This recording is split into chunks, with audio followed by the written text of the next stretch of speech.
question is, how cool is it to be back in Germany? And there's only one answer, which is pretty freaking epic, because at the end of the day, it's home Grand Prix for me. I mean, of course, Brazilian flag, but half German, half Brazilian, so I still have some roots here as well. Being in Saxony and in Germany at the Motorsport arena Oschersleben is it's quite fun, and I think it's a pretty cool circuit, you know.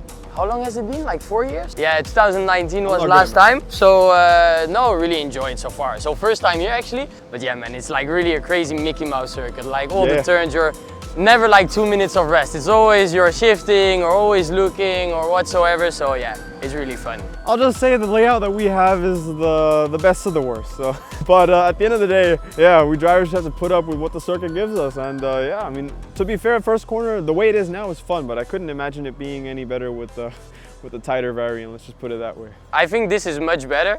Gives us also a bit more space for action on track, let's put it that way. We do a little TripAdvisor, right?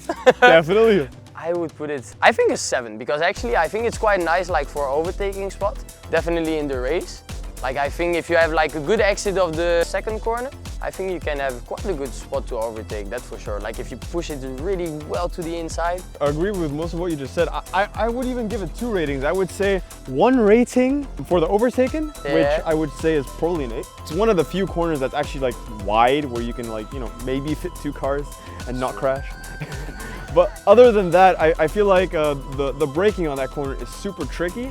So I'd say from a driving perspective and the way it feels, just like the fun factor, I'd give it a 7 as well. I think even we can have a bit of maybe like side to side, really NASCAR stuff. Bit of rubbing and racing. Yeah. The triple left is quite tricky. I don't know how you take it, but it's about you know, slightly braking, but like trying to like not really use it much, like and then just modulating. Yeah, it's like really playing with the brakes, because the thing is when you come out there, you know, like the whole car, you try to keep as much speed in it, so definitely you're just gonna leave a bit the throttle, like a bit. Me, I let the car a bit roll throughout the corner, and then just like play a bit with the brakes, just, you know, to keep a bit like this pressure on the front tires, that you keep like a bit of grip. Because that's really one of the corners. Definitely today, I think everyone was struggling with understeer, understeer. It's just like that one corner that everyone does slightly differently, but everyone feels the same feeling, which is understeer. It's understeer, exactly. To overtake there, first of all, I think you need this kind of big balls. I was about to say. Because I think it's like suicide mission kind of. Especially because it tightens towards the end when you downshift and, you know, turning for the right one. Yeah. So it's not really a good spot. For I'd say overtaking, I would put on a scale of 1 to 10, I would put 2.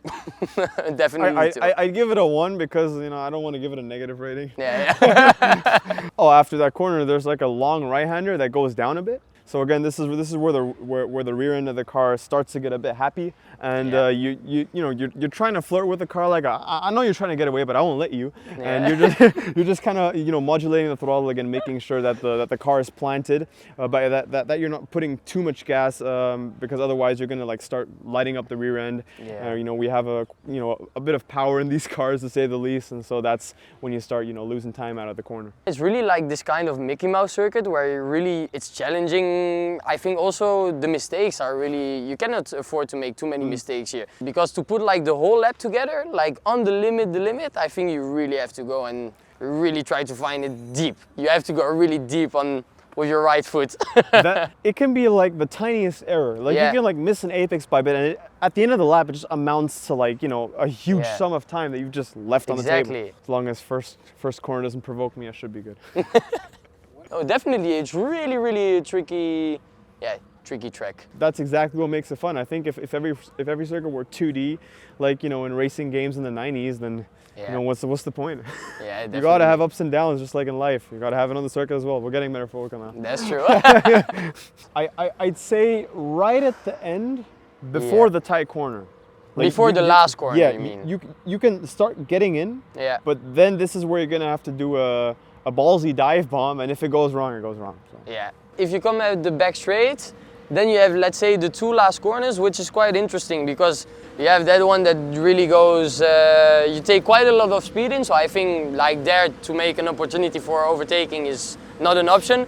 But I think, coming at the last corner, I think it's quite interesting. Today it went pretty well in practice, in the last one, but it's so heavy for the car. I even broke a rim actually, so I had like a leak of air. You're just blasting through it, you know, kind of throwing it over the sausage curve, and the car's like boom, boom. It is supposed to be a chicane, but it's almost a straight line. Yeah, so I mean, we drivers try to straight line everything, so that's Yeah. just how we drive, I guess. last corner is one of the most important, I think. You can or win a lot of time or lose a lot of time, because which is kind of crazy. But you come and it's a bit banked. When you get a bit too wide and you go on the throttle, what happens is you get lots of wheel spin. So you think you're winning time, but then you just see on your delta it's just getting like higher. But definitely last corner is really important to get a great exit for just the long straight here. As you said, I mean, if you screw up the last one, you'll lose it. Yeah, that's for sure. But if you do it quite nicely, and you're not stepping out too much with the rear end, you're gaining all that time down the start-finish straight, as you just said, and then you can just be side by side, try and get him for T1 for the next corner. So that's a good corner. Yeah, that's a good corner to set yourself up for some overtaking, that's for sure. I'd say good advice is before the first chicane, just like go straight in 500 meters and turn left in 200 meters before turning right again and then turning left. I think that's a good way to make it through the corner. So just some advice there, you know, for you to like win the race, hopefully, because, you know, it's my home Grand Prix, but of course I don't feel like winning the race because, you know. Well, me also have some advice for you. So I think actually, you know, when you come just down the main straight here, I think, you know, just T1, brake on the apex. Definitely. Second one, don't brake, turn right, just a little bit of downshifting, just lift a bit with the gas, yeah? I'd even say probably the better way to take turn one is to just not steer. Because I think if you have enough force going through it, you'll just like straight line it and you'll glitch through the barriers. You know, it's like a Assetto Corsa. You know what? I'll try it tomorrow in quali. Sure thing, as long as you don't take me with you, you'll be fine. Good advice, Nick.